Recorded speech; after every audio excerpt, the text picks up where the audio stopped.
Sag, wer will Beef?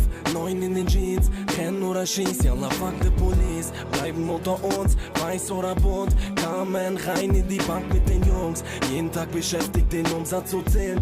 Sind wir da, wählst du die 110. Heimat kaputt, mussten fliehen vom Krieg. Hier am Block strecken sehr viel Kokain. Check!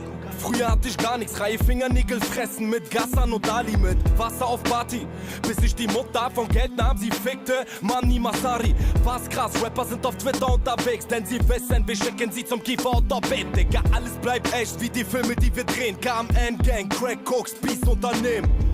Mein Bruder auf der Jagd, jeden Tag unterwegs. Ich hoffe, du verzeihst, Mama bleibt unter Tränen. Zu Hause fehlt Brot, Papa querschnittsgelähmt. Ja, wir ticken groß, bis wir uns im Mercedes sehen. Miete wurde nicht bezahlt, zu viele Probleme und er sticht frontal zu. Nonstop Wechselkarten und Spiel mit den Cops. Ich hab nichts zu verlieren, Wallah, schieß in dein Kopf. Sag, wer will Beef? 9 in den Jeans, renn oder schieß, yalla fuck the police. Bleiben unter uns, weiß oder bunt, kamen rein in die Bank mit den Jungs. Jeden Tag beschäftigt, den Umsatz zu zählen. Sind wir da, wählst du die 110. Heimat kaputt, mussten fliehen vom Krieg. Hier am Block strecken sehr viel Kokain. Check, Nase links, rechts, fast live, du wirst hören, dass die Straße drin steckt.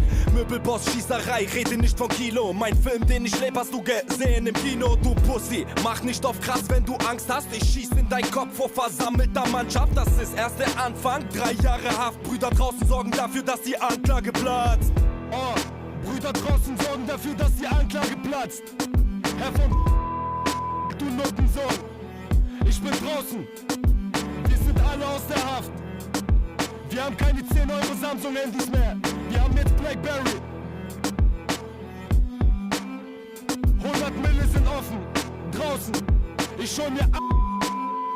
Du schuldest mir noch 10 Mille. An die Sonderkommission vom LKA. Ich bin und war immer unschuldig.